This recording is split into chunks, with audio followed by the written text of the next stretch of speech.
Hello guys, Nefsi Shaji എന്ന YouTube ചാനലിലേക്ക് എല്ലാവർക്കും സ്വാഗതം.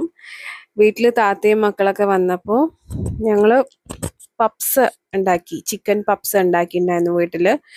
അതിൻ്റെ റെസിപ്പിയാണ് കാണിക്കുന്നത്.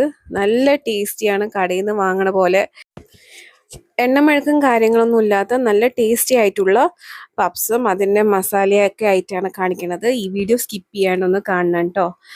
അപ്പോൾ കുറച്ച് ചിക്കൻ എടുത്തിട്ടുണ്ട്, ഒരു 250 ഗ്രാം ചിക്കൻ. അത് ഒന്ന് മാരിനേറ്റ് ചെയ്ത് വെക്കുക. ഒരു സ്പൂൺ മുളക് പൊടിയും കുറച്ച് മഞ്ഞൾപ്പൊടിയും ഉപ്പും മാത്രം ഇട്ടിട്ട് മാരിനേറ്റ് ചെയ്യുക. അരമണിക്കൂറോ 1 മണിക്കൂറോ മാരിനേറ്റ് ചെയ്തൊന്ന് ഫ്രീസറിൽ വെച്ചാൽ അടിപൊളിയായിരിക്കും. അതിൽ പിന്നെ നാരങ്ങ നീരും കൂടി പിഴിഞ്ഞു കൊടുക്കുന്നുണ്ട്. ചിക്കൻ മാരിനേഷൻ്റെ എല്ലാം കൂടി മാരിനേറ്റ് ചെയ്ത് വെച്ചിട്ട് നമുക്ക് ചിക്കൻ ഒന്ന് ഷാലോ ഫ്രൈ ചെയ്തെടുക്കാം. അപ്പോൾ ഒത്തിരി ഓയിൽ ഒഴിച്ചു കൊടുക്കുക പാനിലേക്ക്. എന്നിട്ട് ചിക്കൻ ഒന്ന് ഷാലോ ഫ്രൈ ചെയ്തെടുക്കുക കേട്ടോ. കുറച്ച് ഓയിൽ മതിയാവും ചിക്കൻ ഒന്ന് ഫ്രൈ ചെയ്തെടുക്കണ പോലെ. അപ്പോൾ ഇത് ഓയിലിൻ്റെ കുപ്പി, പിന്നെ പുളി, കല്ലുപ്പ്, ഉപ്പ് ഒക്കെ ഇട്ട് വെക്കണ മണ്ണിൻ്റെ പാത്രങ്ങളാണ് കേട്ടോ. ഇതെങ്ങനെയുണ്ട് കാണാൻ എന്ന് നിങ്ങൾ കമൻറ്റ് ചെയ്ത് അറിയിക്കുക. നിങ്ങൾക്ക് വേണമെങ്കിൽ ഞാൻ ലിങ്ക് കൊടുക്കാം കേട്ടോ, ഇതിൽ ടാഗ് ചെയ്ത് വിടാം. അപ്പോൾ നമ്മുടെ ചിക്കൻ മാരിനേറ്റ് ചെയ്തിട്ട് നമ്മൾ ഫ്രൈ ചെയ്തെടുക്കുകയാണ്.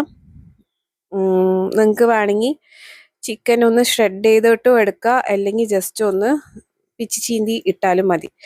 മാരിനേറ്റ് ചെയ്ത അതേ ഓയിലിൽ തന്നെ 2 സവാള ഒന്ന് ഇട്ട് കൊടുത്തിട്ട് അരിഞ്ഞിട്ട് കൊടുത്തിട്ട് അത് നന്നായിട്ടൊന്ന് സോട്ട് ചെയ്തെടുക്കുക. നല്ലോണം സോഫ്റ്റായി സവാളയൊക്കെ ചുങ്ങിപ്പോണമെന്നൊന്നുമില്ല. പപ്സിന് നമ്മുടെ അറിയാലോ, നമ്മുടെ സവാളൻ്റെ പരിവ് ആ ഒരു ലെവലിലായാൽ മതി. പിന്നെ ഇഞ്ചി, വെളുത്തുള്ളി, പച്ചമുളകും കൂടി ചതച്ച പേസ്റ്റും കൂടി ഇട്ട് കൊടുത്തിട്ട് അതും കൂടി എല്ലാം ഒന്ന് പച്ചച്ചൂര് മാറുന്നത് വരെ നന്നായിട്ടൊന്ന് സോട്ട് ചെയ്യുക. 2 തക്കാളി ആഡ് ചെയ്യുന്നുണ്ട്, അതും കൂടി ഇട്ട് കൊടുത്തിട്ട് നന്നായിട്ടൊന്ന് വേവിച്ചെടുക്കുക. തക്കാളി ചെറിയ തോതിലൊന്ന് സോഫ്റ്റ് ആയാൽ മതി, ഉടഞ്ഞ് മിക്സ് ആവണമെന്നൊന്നുമില്ല. പിന്നെ ആവശ്യത്തിന് മുളക് പൊടി ഇട്ട് കൊടുക്കുക. അവിടെ 1 ടീസ്പൂൺ മുളക് പൊടി, ഒരു 1/4 ടീസ്പൂൺ മഞ്ഞൾപ്പൊടിയും, 1 ടീസ്പൂൺ മല്ലിപ്പൊടിയും, പെരുംജീരകപ്പൊടി 1/4 ടീസ്പൂൺ, ഗരം മസാല 1/4 ടീസ്പൂൺ, പിന്നെ ഒരു ചിക്കൻ പൗഡർ 1 ടീസ്പൂൺ ഇട്ട് കൊടുത്തിട്ട് ചിക്കൻ മസാല പൗഡറും കൂടി ഇട്ട് കൊടുത്തിട്ടുണ്ട്. ചിക്കൻ മസാലയും കൂടി ഇട്ടിട്ട് മസാല പൗഡറും കൂടി ഇട്ട് അതിൻ്റെ ഒരു പച്ചമണം മാറുന്നത് വരെ ഒന്ന് സോട്ട് ചെയ്തെടുക്കാം.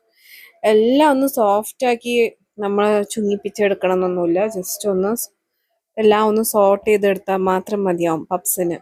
അതാണ് അതിൻ്റെ കറക്റ്റ്. പിന്നെ കുറച്ച് ഉപ്പിട്ട് കൊടുക്കുക. നമ്മൾ ചിക്കൻ വറക്കണ സമയത്ത് ഉപ്പിട്ട് കൊടുത്തിട്ടുണ്ട്. അപ്പോൾ ഈ മസാല ഒക്കെ വേണ്ട ഒരു ഉപ്പിട്ട് കൊടുത്തിട്ട് മിക്സ് ചെയ്തതിന് ശേഷം നമ്മൾ വറുത്തെടുത്ത ചിക്കനും കൂടി ആഡ് ചെയ്യാം. ചിക്കൻ വേണമെങ്കിൽ ഒന്ന് ബ്ലെൻഡറിലിട്ട് ഒന്ന് ഷ്രെഡ് ചെയ്തെടുക്കുക, അല്ലെങ്കിൽ ജസ്റ്റ് ഇതുപോലെ കട്ട് ചെയ്തെടുത്താലും മതിയാവും. ഇതന്നെ ആവശ്യത്തിന് പപ്സ് ഉണ്ടാക്കി കഴിഞ്ഞിട്ടും ആവശ്യത്തിന് ചിക്കൻ മസാല കൂടുതലായിരുന്നു കേട്ടോ. പിന്നെ നിറയെ മല്ലിയിലയും കൂടി ഇട്ട് കൊടുക്കാം. ഇവിടെ എടുത്തിരിക്കുന്ന പഫ് ഷീറ്റ് ബ്രില്ലാൽ പറയണ ഒരു പഫ് ഷീറ്റാണ്. നല്ല ഷീറ്റാണ് കേട്ടോ. ഇത് ഹലാൽ സർട്ടിഫൈഡ് ആണ്. പിന്നെ ഇതിൻ്റെ ബാക്കിൽ കൊടുത്തിട്ടുണ്ട് അവർ 180 ഡിഗ്രി സെൽഷ്യസിൽ 20 to 30 മിനിറ്റ്സ് ഒക്കെ നമ്മൾ ബേക്ക് ചെയ്തെടുക്കണം എന്നൊക്കെ. അപ്പം നമ്മൾ ഓവൺ ഇപ്പോൾ തന്നെ പ്രീ ഹീറ്റ് ചെയ്യാൻ വേണ്ടി വെച്ചിട്ടുണ്ട് കേട്ടോ, ഒരു 5 മിനിറ്റ്. പിന്നെ എയർ ഫ്രയർ ആണെങ്കിലും പ്രീ ഹീറ്റ് ചെയ്യാൻ വേണ്ടി വെക്കുക. പഫ് ഷീറ്റ് 10 ആണ് കേട്ടോ പാക്കറ്റിൽ കിട്ടിയത്. അപ്പം നമ്മൾ നടുക്ക് ഫില്ലിങ്സ് വെച്ച് കൊടുത്തിട്ട് ചുറ്റും 4 സൈഡും നമ്മൾ ഒന്ന് നനച്ചു വിടണം വെള്ളം വെച്ചിട്ട്, എന്നാലേ ഇത് നമ്മൾ ഒട്ടിപ്പിടിക്കുള്ളൂ. അങ്ങോട്ടും ഇങ്ങോട്ടും 4 സൈഡും കവർ ചെയ്തെടുക്കുക. എന്നിട്ട് മേലെ ഭാഗത്ത് ഒരു മുട്ടയെടുത്ത് ബീറ്റ് ചെയ്തിട്ട് എഗ് വാഷ് ചെയ്തെടുക്കുക കേട്ടോ. ഇതുപോലെ എഗ് വാഷ് ചെയ്തെടുക്കുക. അപ്പോൾ ആ കളറും ആ ക്രിസ്പിനെസ്സും ഒക്കെ ആയിട്ട് നന്നായിട്ട് വരും. അപ്പോൾ ഞാൻ എന്താ പ്രീ ഹീറ്റ് ചെയ്യാൻ വെച്ച ഓവനിലേക്ക് ഒരു 9 പഫ് ഷീറ്റാണ് കയറിയത്. പിന്നെ എയർ ഫ്രയർ പ്രീ ഹീറ്റ് ചെയ്യാൻ വെച്ചിട്ടുണ്ടായിരുന്നു. ഇത് G-Passന്റെ എയർ ഫ്രയറാണ്, നല്ല എയർ ഫ്രയറാണ്, 5 ലിറ്ററിൻ്റെ എയർ ഫ്രയറാണ്. 180 ഡിഗ്രി സെൽഷ്യസിൽ 5 മിനിറ്റ് പ്രീ ഹീറ്റ് ചെയ്യാൻ വെച്ചിട്ടുണ്ടായിരുന്നു എയർ ഫ്രയറും. എന്നിട്ട് അതിലേക്ക് ബാക്കി വന്ന ഒരു പഫ്സ് ഇതിലേക്ക് വെച്ച് കൊടുത്തു.